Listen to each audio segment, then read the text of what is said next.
Dear subscribers, ఎలా ఉన్నారండి? మీరందరూ బాగున్నారని ఆశిస్తున్నాను. ఈసారి మన కథ తాలూకా టైటిల్ ఏమిటంటే కప్ప కోత కోడి కోత. అంటే ఎంత మాట్లాడితే మంచిది, ఎక్కువగా మాట్లాడితే మంచిదా, తక్కువగా మాట్లాడితే మంచిదా? ప్రజలు ఎవరిని ఎక్కువగా ఇష్టపడతారు? అన్లిమిటెడ్గా మాట్లాడేవారినా లేదా లిమిటెడ్గా మాట్లాడేవారినా? సరదాగా ఒక మంచి ఉదాహరణతో మనం ఈ విషయాలు తెలుసుకుందామండి. అయితే కథ ప్రారంభించడానికి ముందు రెండు మాటలు మనం జ్ఞాపకం చేసుకుందాం. ఏంటంటే, ఎదుటివారి పరిస్థితిని అర్థం చేసుకోకుండా మాట్లాడేవారిని అన్లిమిటెడ్ పర్సన్స్ అని అంటారు. అంటే వాగుడు కాయలు అన్నమాట. వీళ్ళు ఎదుటోడి పరిస్థితి ఎలాగొందో వీళ్ళకి అనవసరం, వాగుతూనే ఉంటారు. అలాగా వీరితో ఎవరు ఎక్కువ కాలం స్నేహం చేయడానికి ఇష్టపడరు. ఎందుకంటే ఇలాంటి వారితో ఎక్కువగా మాట్లాడటం వలన టైం వేస్ట్ అయిపోతుంది. ఈ మాటలనే ముసలమ్మ ముచ్చట్లు అంటారు. పనిపాట లేకుండా కూర్చుని మాట్లాడే ముచ్చట్లు ఇవన్నీ. వీరు మీ చేత 30 చెరువుల నీరు త్రాగిస్తారు. అదంటే ఇదంటారు, ఇదంటే అదంటారు. ఏది కూడా క్లారిటీ ఉండదు, వాళ్ళ మాటల్లో స్పష్టత ఉండదు. వీరికి మాటల కవరింగ్ ఎక్కువ, అందుకే వీళ్ళ మాటలు కూడా ఎక్కువే, కానీ చేతలు తక్కువ ఉంటాయి. వీరిలో ప్రేమ ఉంటుంది కానీ అందులో నష్టం ఉంటుంది. ఇది అన్లిమిటెడ్ పర్సన్స్ తాలూకా మనస్తత్వం. లిమిటెడ్ పర్సన్స్ తాలూకా మనస్తత్వం ఎలా ఉంటుందంటే, వీరు ఎదుటివారి పరిస్థితిని, మతిని, గతిని అర్థం చేసుకుని మాట్లాడతారు. వీరిని లిమిటెడ్ అని అంటారు.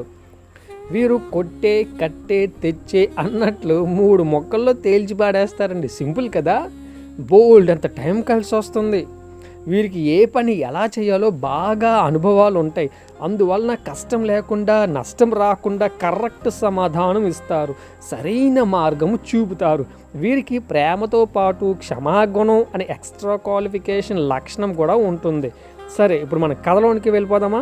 ఒకసారి ఒక తండ్రి వాని కుమారునితో ఏమంటున్నాడంటే, రేయ్, ఎందుకు అలా అస్తమాను అరుస్తున్నావు? అంత ఎక్కువసేపు అరవకు, గొంతుకు ఎండిపోతుంది. లోడ అలా ఏదో ఒకటి మాట్లాడుతూనే ఉంటావు. విసుగు రాదురా నీకు? చిరాకు రాదా? ఆపుతావా? ఇంకా ఏ ఒక్కటి పనికొచ్చిన మాట కాదు, కొంచెం మాటలు తగ్గించరా బాబు అని తండ్రి కుమారునితో అంటున్నాడండి. కుమారుడు ఏమన్నాడంటే, నాన్న, నాకు తెలియట్లేదు, నాకు తెలియకుండానే నేను తెగ మాట్లాడేస్తున్నాను, మరి ఏం చేయమంటారు? తండ్రి అంటున్నాడు, సరే ఇటు రా, నీకు మంచి కథ ఉదాహరణతో చెబుతాను. దానిని బట్టి నువ్వు ఎంతలో మాట్లాడాలో, ఏ విధంగా ఆలోచించి మాట్లాడాలో నీకు అర్థమవుతుంది. అప్పుడు కుమారుడు అంటున్నాడు, అలాగే నాన్న. ఇప్పుడు తండ్రి కుమారునికి చక్కటి కథ వివరిస్తున్నాడు. అదేంటంటే, ఒక కప్ప రాత్రింపగళ్ళు కోతలు పెడుతూనే ఉంటుంది, అంటే అరుస్తూనే ఉంటుంది. నువ్వు విన్నావు కదరా మన చెరువులో ఎలా అరుస్తున్నాయో. అయినా దానిని ఎవరూ పట్టించుకోరు. ఆ అరుపులకు చెవులు మూసుకుని వెళ్ళిపోతారు. ఎవరు వినడానికి కూడా ఇష్టపడరు. పైగా చిరాకు పడి వాటిని తోలేస్తారు. వాటిని ఇంట్లో కూడా పెట్టుకోరు, రానివ్వరు కూడా. కానీ మన గార్డెన్లో ఉన్న కోడిని చూడు, అది ఒక్కసారి కోస్తుంది, దెబ్బకు ఊరంతా నిద్రలేస్తుంది. అందుకే అందరూ కోడిని తెచ్చి మరీ ఇంట్లో పెట్టుకుంటారు, పెంచుకుంటారు, పోషించుకుంటారు కూడా. ఎందుకంటే ఈ కోళ్ళు ఉండే ఇంట్లో క్లాక్స్ కన్నా ఈ కాక్స్ పర్ఫెక్ట్గా పనిచేస్తాయి. క్లాక్స్ అంటే అలారమ్స్, కాక్స్ COCKS అంటే కోడి పుంజు. ఇవి కరెక్ట్ సమయానికి చక్కగా కోత పెడతాయి. అలారం అయినా ఫెయిల్ అవుతుందేమో కానీ ఈ కోడి తాలూకా కోతలు ఫెయిల్ అవ్వవు. కోడి కోతను అందరూ ఇష్టపడతారు. ఉదయాన్నే కుయ్యగానే అందరూ వెంటనే లేచి వాకిళ్ళు, ఇల్లు, ఒళ్ళు అన్నీ శుభ్రపరచుకొని వారి పనిపాటులను ప్రారంభించుకుంటారు. స్కూల్స్కి వెళ్ళేవాళ్ళు స్కూల్స్కి వెళ్తారు, ఆఫీసెస్కి వెళ్ళేవారు ఆఫీసెస్కి వెళ్తారు. ఇంకేమైనా ఇతరత్ర పనులకు వెళ్ళేవారు కూడా ఆ సమయంలో బయలుదేరిపోతారు రెడీ అయిపోయి. అయితే ఒక్కొక్కరికి ఒక్కొక్క స్పెషాలిటీ ఉంటుంది. కాబట్టి కుమారుడా, నువ్వు అధికంగా ఎక్కువగా అలా మాట్లాడుతూ ఉంటే కోరుండి నీ గొయ్యి నువ్వే తీసుకున్నట్లు అవుతుంది. నీ పరువు నువ్వే పోగొట్టుకున్న వాడు అవుతావు. అర్థమైందా? ఇప్పుడు కుమారుడు అంటున్నాడు, అర్థమైంది నాన్నగారు, అర్థమైంది. నేను ఈసారి చక్కగా లిమిట్లోనే మాట్లాడతాను, చక్కగా ఆలోచించి మాట్లాడతాను. ఇప్పుడు మన వివరణలోకి వచ్చేద్దామండి. అధికమైన మాటలలో దోషము ఉండక మానదు. విస్తరించి మాట్లాడుట వలన నీ ప్రసంగము లేదా నీ మాటలు చెడిపోతాయి. జనాలకు నిద్ర వచ్చేస్తాయి. నీ మాట, ప్రసంగము, సంభాషణ నీటిలో వేసిన చక్కెరలాగా తీపిగా, మృదువుగా, ఉప్పు వేసినట్లు మధురంగా ఉంటే అలాంటి వారిని అనేక మంది వెంబడిస్తారు. పైగా వారితో సావాసం చేయాలని అందరూ కూడా ఇష్టపడతారు. తోకతోండం తలా తోక లేని మాటలు ఎన్ని మాట్లాడినా ఎవరి బుర్రకు ఎక్కదు.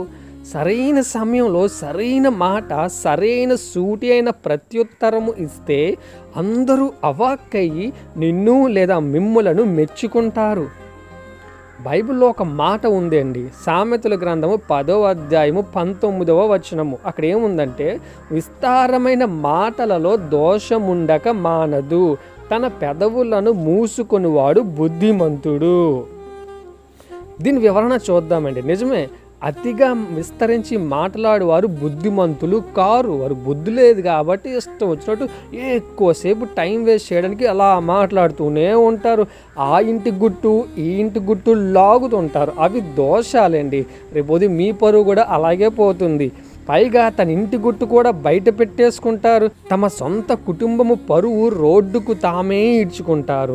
అధికమైన మాటల వలన కుటుంబము అవమాన పాలు చేయబడుతుంది, నవ్వుల పాలు అయిపోతుంది నలుగురిలో. జ్ఞానముగా మాట్లాడే మాటల వలన కుటుంబము సంతోషముగా ఉంటుంది. బుద్ధిమంతులైతే తక్కువగా, తెలివిగా, ఆచితూచి, తొందరపడకుండా తమ కుటుంబమును దృష్టిలో పెట్టుకుని, తమ చేతి క్రింద ఉన్న వారిని దృష్టిలో పెట్టుకుని, భవిష్యత్తులో వారికి ఏ అపాయము కలుగకుండు నిమిత్తము సరైన మాట ఒక్కటి సూటిగా మాట్లాడి వారి కుటుంబంను కాపాడుకుంటారు. ఈ మాటలలో నీతి, నిజాయితీ, న్యాయము, దేవుని యందు భయము, భక్తి కనిపిస్తాయి. అప్పటి నుంచి ఆ కుమారుడు చాలా జాగ్రత్తగా ఆచితూచి మాట్లాడేవాడు. ఇప్పుడు అదే తండ్రి పనిచేస్తున్న ఆఫీస్కి దేవుడు ఆ కుమారుని అధికారిగా తీసుకొచ్చి పెట్టాడండి. ఎంత అదృష్టవంతులేండి వీళ్ళు. కాబట్టి ప్రియ సహోదరి సహోదరులారా, మీ తల్లిదండ్రులు చెప్పిన మంచి మాటలకు విధేయత చూపిస్తే ఒక రోజు వచ్చినప్పుడు మీ తల్లిదండ్రులను మీరు కాపాడుకోవచ్చు. థ్యాంక్ యూ, వందనములు. మరి ఒక ఆసక్తికరమైన కథతో వచ్చేసారి కలుసుకుందాం. ఈ స్టోరీ మీకు బాగా నచ్చినట్లయితే లైక్ చేయండి, మీరు షేర్ చేయండి, నలుగురికి షేర్ చేయండి, మీరు సబ్స్క్రైబ్ చేయండి, నలుగురికి సబ్స్క్రైబ్ చేయమని చెప్పండి. బాయ్.